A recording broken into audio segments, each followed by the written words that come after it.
So a bit of backstory, because we can't assume that all of the Right. listenership is aware of kind of what the past year had been in regards to Vince McMahon and what had been floated out there and what had not been.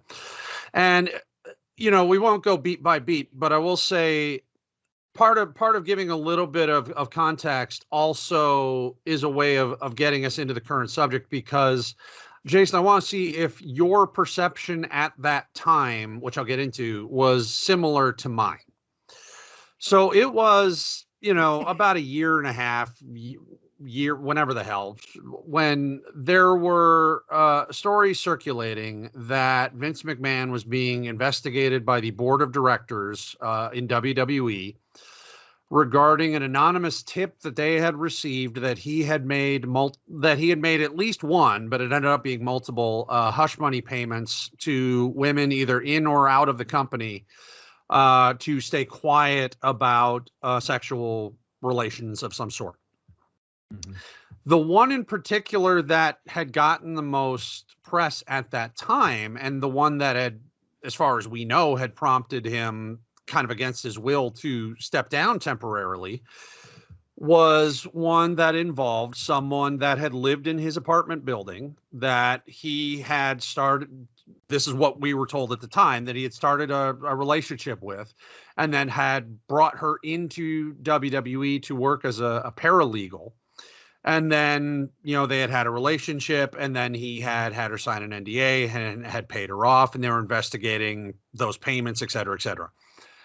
That was kind of all that was reported on that specific case at that time. In hearing that, what I had thought, or what my perception would be, I guess would be more accurate, was that this relationship had been just a consensual affair that had been somewhat unprofessional or conducted improperly. Was that your impression at that time as well? Or did you think something more nefarious in regards to that specific case at that time? No, I did not. What my feeling was that he had multiple, and this is just my perception. It is Right. not meaning that it's accurate. It's Jason Bailey's perception of what was happening.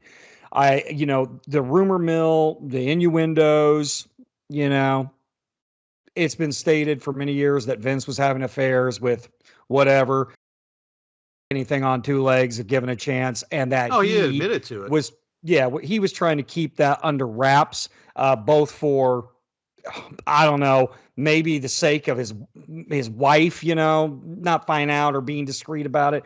And number two, the fact is when the company went public, and that's a big deal when a company goes public, even if he is the majority holder of the stock, you still have to show that you're a responsible leader and you're a responsible head of management, by not, people, over a copy machine or some shit like that. So that's how I looked at it, was like, he's just been involved in a bunch of shit. Vince is crazy and he can't keep his dick in his pants to save his life. So he's just paying shit tons of people off. However, I also knew about the first lady referee in the Yes, I was going to go 80s there as that had well. claimed that she had been raped in the limousine. In He 83, also, I think. yeah, and also the fact that he had aggressively forced himself on attendance Tan- of a tanning tanning salon. salon. Yeah. And this was not that long ago Allegedly. at all, allegedly. But that there was this history of allegations of sexual aggressiveness on Yes. his part to underlings. So that was also in the back of my mind. Same. It's just I wasn't sure in regards to the specific thing with at the time it was considered the paralegal. I didn't know if that was an element of it or not. I certainly thought it would be with other NDAs that they were investigating, at least one, if not multiple, involving former female talent on the in the WWE. I'm assuming as part of the Divas division, because I think the timeline on that was around 2006 or so.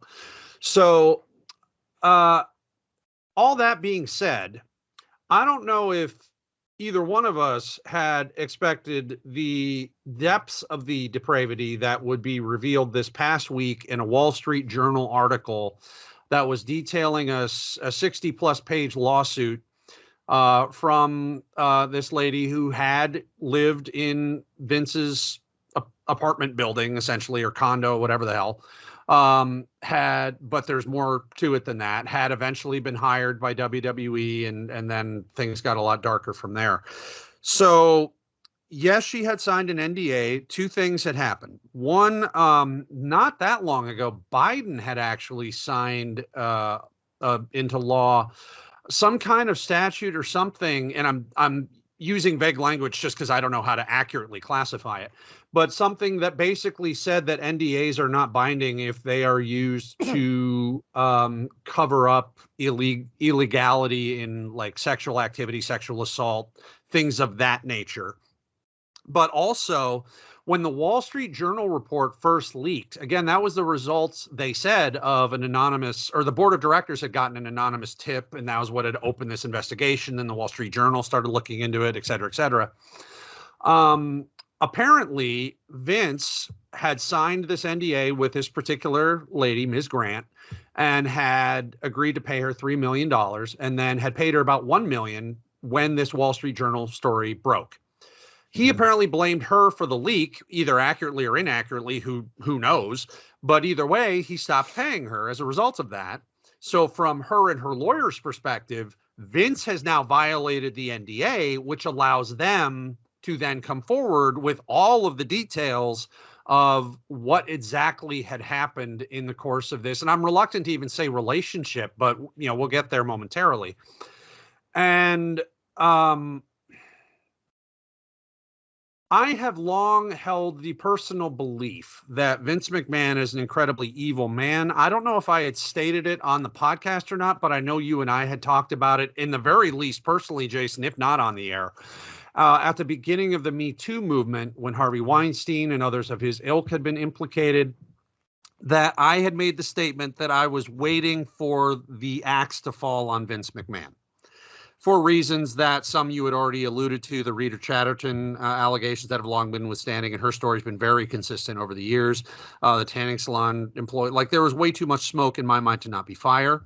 Well, the fire absolutely got lit this past week, as far as Ms. Grant had receipts, including text messages and all kinds of stuff.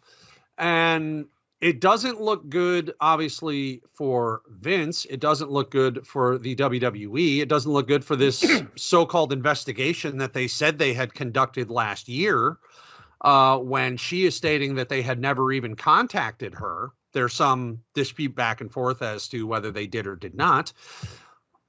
The whole thing is an absolute just clusterfuck of evil awfulness.